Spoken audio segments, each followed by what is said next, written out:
exposing them to communities and to experiences of that sort are very valuable, and I agree with you. We have time for one more, okay. Sure. And one more over there also. Yes. Good afternoon, sir. All right. I'm Cadet Ronald Cardema, the Corps Commander of UP. Part of the nation's leadership are the generals of the Armed Forces of the Philippines. And for some years, the AFP has been notorious for corruption and political linkages. Since 1912 until the 90s, the leadership of the AFP has been balanced by the 181 generals produced by UP and the products of the Philippine Military Academy. But in some years, the cadets of UP has dwindled from a strength of 4,000 in 2003 up to 19 cadets as of today. How could the business sector help UP uplift its military education status so that we could produce back liberal thinking and civilian-trained generals for the AFP?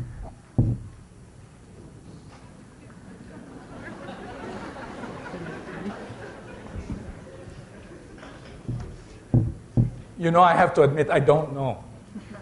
I really don't know, but I would be very happy to sit down with you and talk about it to see if you have some ideas yourself on what you think we can do.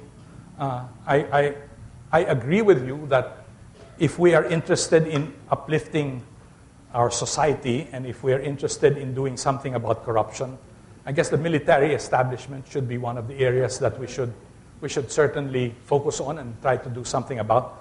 So if you have an interest in discussing the matter with me or with me and some of my colleagues, I would be very happy to sit down with you. But I have to be honest and say that I don't really know offhand what it is that we could contribute to this particular effort. Okay, thank you. There's one more question over there. Yes, one more question from the lady. Yes, please. Please go Yes. to the microphone. This is Rosario Maminta. After all, our emphasis now is on education. A retired professor of the College of Education. We would like to go beyond or above the classroom teacher. But we would like, after all, this is an academic university, and the product of an academic university will be something to influence policies so that all these little things that we do will influence really the quality of education. For instance, the focus now of the education, supposed to be education revolution, is English, science, and math. Perhaps it's only people, and this is not untruth, but it's well-informed decisions. Sometime in 2006, President Nemenso wrote a letter to the editor citing that we can top exams in science and math, not necessarily through English. I would like to say here that I'm a trainer in ESL, English as Second Language. Now, it has been shown in that TEMIS, there's a test, international evaluation test. The test in the discipline of science and international. And in most of the tests given, the Philippines ranked second to the lowest, third to the lowest. Yes. And examining the countries who topped the test, Korea, Japan, and all others, are those who chose that the test be given in their mother tongue. So we need, after all, the university cannot influence so much on business or all other things, but we can influence leadership in education. How can the university help educational leadership, DepEd, come up with sound and well-informed policies. Policy in bilingual education, policy on approaches, more effective textbook writing. Now, it's not merely distribution of textbooks. Are those textbooks really effective? Sure. Or have they just been copied and good for all other kinds of learners, but not Filipino learners? So it's a practical decision. It's not impossible because at one time there was a national committee to decide on all of these bilingual decisions, bilingual policies. Now they are all gone, and it takes Jesly Lapos and all the others to revert. We're really actually reverting to old, non-informed policies.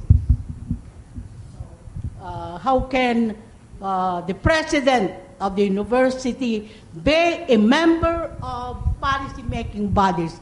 After all, those roadmaps that has been suggested by the corporate foundations do not have one step. They are all classroom strategies right away. What is the policy? Thank you very much. I think certainly the University of the Philippines has a voice when it has to do with education policies in this country. And if ever it so chooses to express its views, I'm sure those views will be very much listened to. There is no need to find other venues than the university itself speaking out from its own status as the National University of the Philippines. So all the opportunities are there for UP to make its voice heard, I think. Thank you very much. I'm sure you still have a lot of questions, but we are running out of time. On behalf of the Centennial Lecture Series Committee, we thank our lecturer for spending his time with us this afternoon, engaging in this intellectual exercise. At this point, may I call upon President Emerlinda Roman to present the Centennial Lecturer Award to Mr. Ramon Del Rosario, Jr.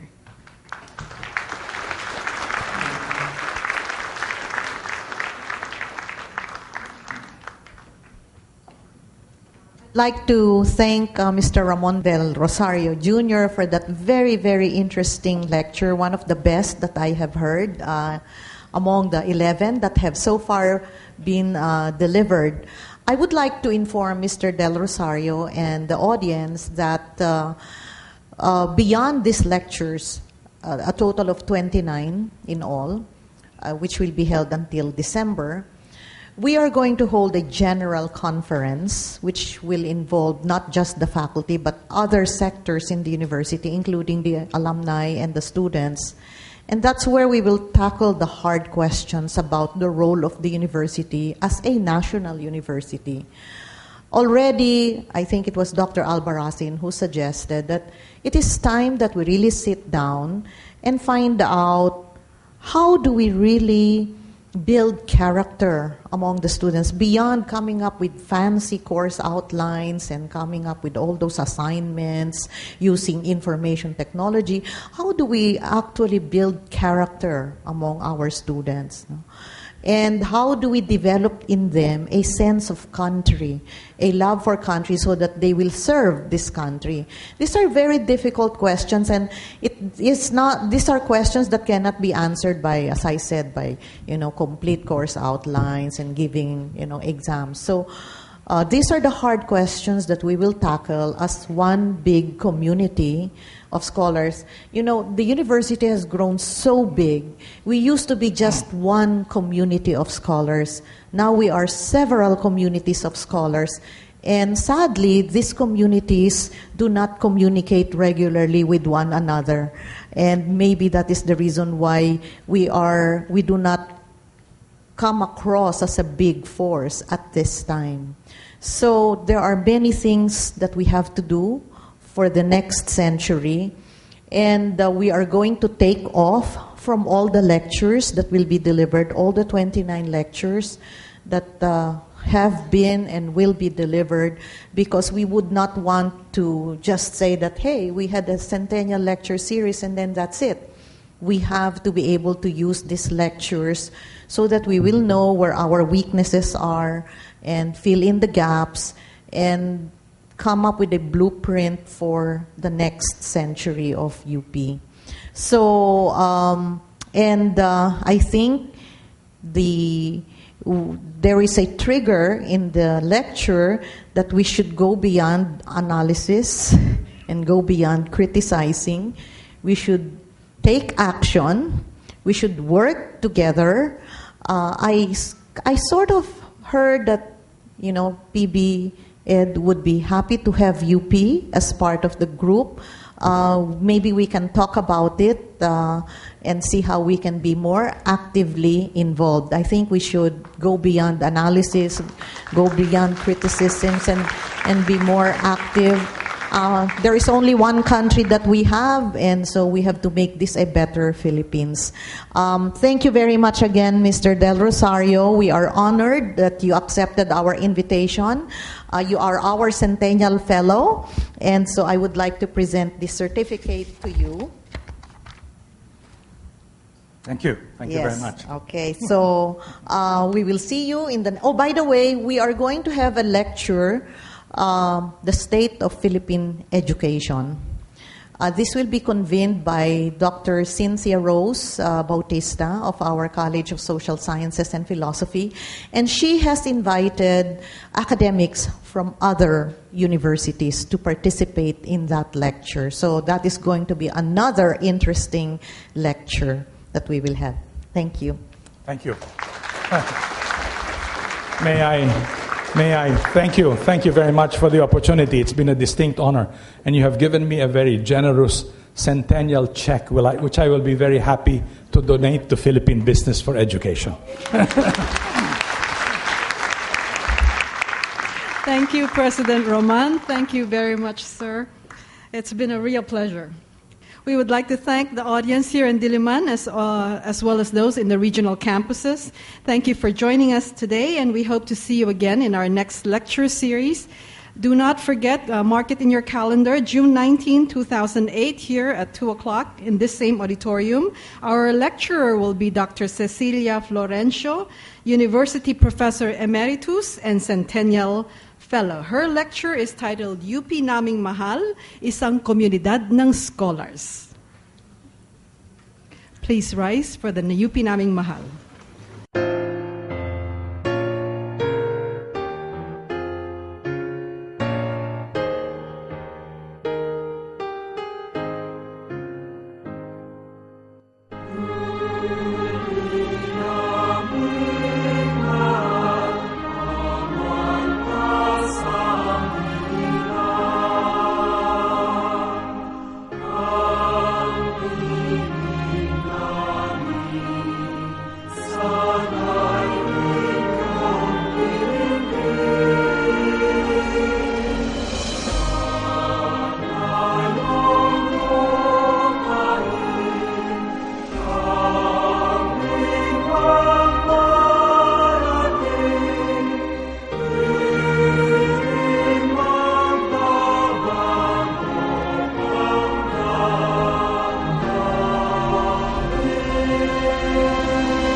pupugay sa universidad ng aming buhay. Ikaw pa rin ang binabalikan, di pa rin malilimutan. Ikaw ang UP naming mahal. Salamat sa iyong mga guro, salamat sa inyong pagtuturo. Taglay niyo ang kahusayan, taglay niyo ang karunungan. Inubog niyo kami sa kabutihan. Sandaan taon na tayo, lagi ka pa rin sa aming puso. Kaya't kami sumasaludo. UP, ang galing mo. UP, ang galing mo.